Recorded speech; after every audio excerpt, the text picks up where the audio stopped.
Hello, Queens. Welcome back to your course titled More of Me, which is really about more of you.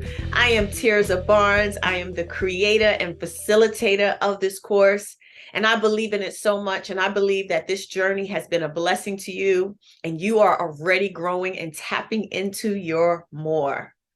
As I said in part one, there's more for you to experience, more for you to live, and more to learn about yourself. And so today we're going to continue the journey of you unfolding into your more, which, from what I can see, is pretty amazing, pretty awesome, and is going to have you shining bright. Okay. But before we jump into our learning for today, I want us to take a little bit of time to love on ourselves. As women, it's so challenging to make time for self that when we come together in this space, we will be intentional about that. So, just for a few minutes, I want you to be still. You may be driving in the car, you may be at work with your earplugs in. Do the best you can to settle yourself, be still, and be at peace with this moment. Celebrate right now. Think about how well you are doing in your life. Think about everything that is working for you. What are you thankful for? What do you want to pat yourself on the back for? What can you do to love yourself? We often look outside of ourselves to be in love with ourselves. But what if you loved yourself the way you wanted someone else to love you? I want you to do that right now.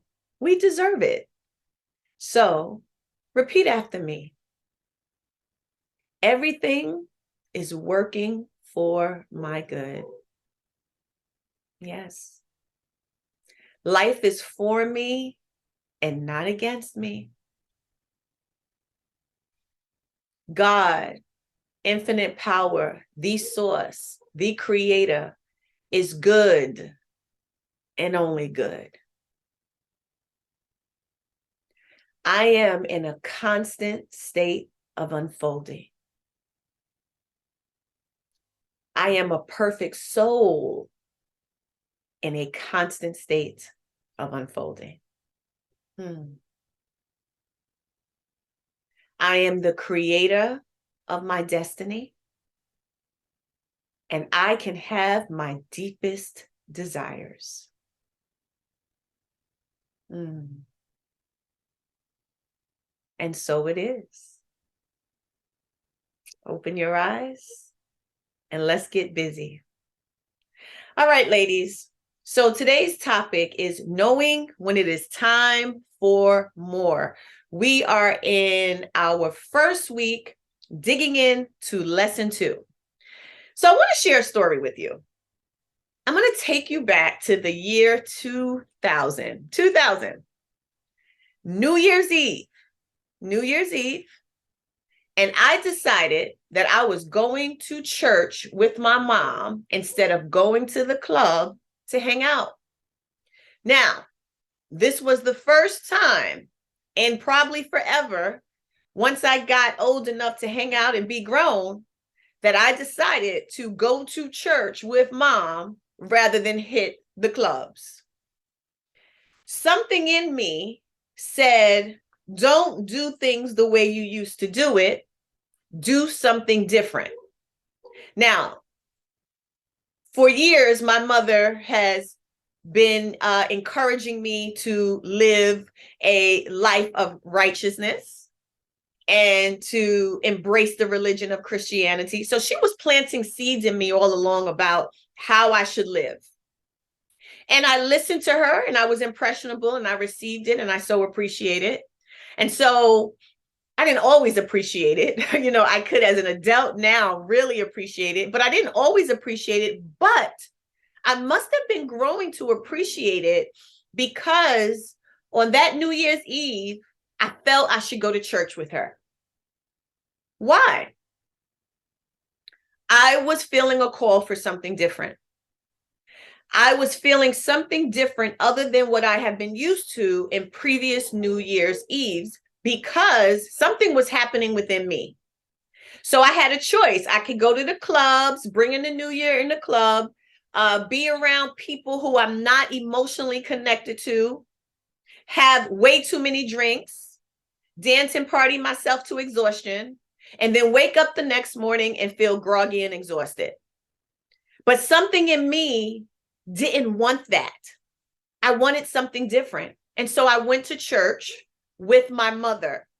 It was on that very day that I, in the Christian faith, they say, accept Jesus Christ as your savior. I did that. I accepted Jesus Christ as my savior. It was a pivotal moment.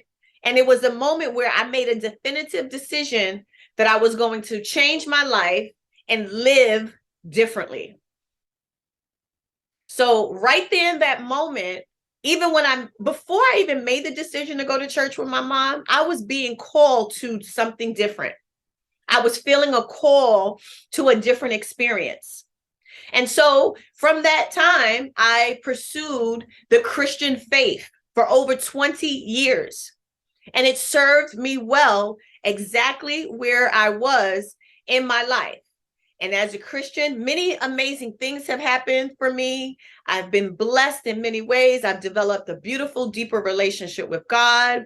It transformed my approach to living and how I saw life and the choices that I made.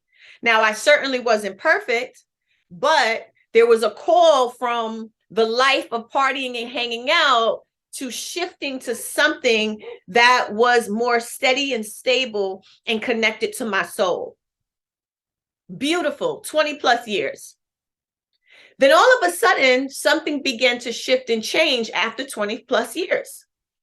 And it happened around the time of the pandemic. Prior to the pandemic, we know COVID, the big pandemic, prior to it, where I began to become interested in new learning, new teaching that was a little bit outside of the Christian faith, that spoke and focused more on the inner self rather than looking outside of self to find peace within.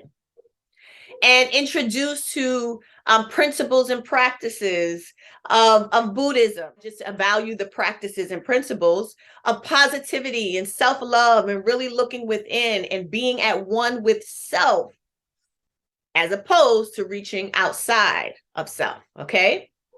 20 years after practicing Christianity. From that moment, I began to get introduced to different types of teachers, spiritual teachers, other than the pastor of a church, which I was accustomed to, especially because during the pandemic of 2019 and years after, most church services, if you know about Christianity, changed. There was no more going to the building, the temple, the church for worship. That started happening online. And so it wasn't me getting up on a Sunday morning to go to church, but it was me looking on YouTube and learning about different spiritual teachers and being introduced to different spiritual teachers who were in alignment to where I was feeling called to, or who was in alignment to my curiosity for spiritual growth. Different from the traditional teaching of Christianity. So I became curious. And in that, I followed that curiosity. I was feeling the call. I was feeling and moving towards the invitation for something that was different from what I knew. Now, that's an interesting place to be, because especially in the religion and in certain faiths, to step outside of something that is different or not the practice of what you've been doing for a long time could really seem taboo. And so I was challenged with, what am I going to do? I felt some level of concern about what other people would think about me, what other people would say. Conflicted because it wasn't, some of the practices didn't necessarily perfectly fit into the puzzle of the faith that I knew for so many years. But what was I to do? Do I deny the call? Do I ignore the curiosity? Do I continue to resist what feels hard and like a challenge? Or do I lean in to what my divine self is guiding me towards? I leaned in to what my divine self was calling me towards. And so as I stand here, some people may be wondering, well, what is her faith? Well, I'm a Christian. I gave my life to God, to Jesus. But I'm also open to other practices and principles that help me to completely be in love with myself, be at perfect peace, and know how to love others regardless of where they are. That's my life. That's what I practice. And oh my goodness, am I so happy to be in this place of more. I am so happy that I was curious and was introduced to new ideas and new values and new belief systems that helped me to become free from the belief blocks that I talk about in this course.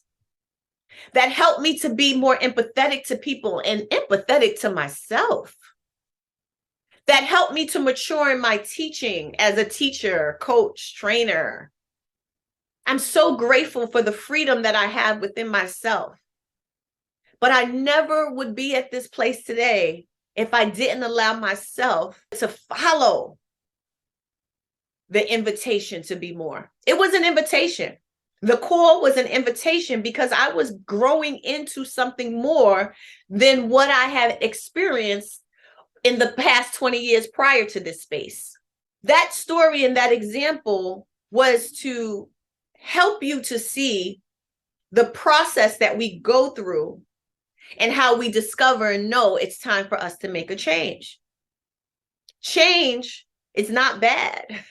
Change actually gets us to the more when we're in the right space, mentally, emotionally, spiritually. So what I am going to introduce you to are 5 indicators that will help you to get clear on the fact that you are ready for more. Now, what I know for sure is that you are ready for more because you are here. You signed up for this course. You are in full participation. My friend, you know it already. What I'm going to do is just affirm what you know, confirm the feelings, validate what you already know deep inside.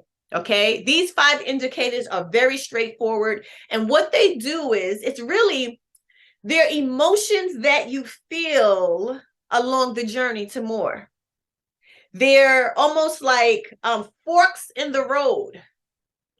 Forks in the road that you have to look at as you go for more, as you step into your more, and as you become more of you. So get ready. Let's do it. I'm excited to hear about how these 5 indicators take you to the next level. My sister, I believe in you. I trust you. I know you have this, and I know you have it. So let's do this. Let's continue this learning journey, move to the next learning experience, and we will keep moving forward.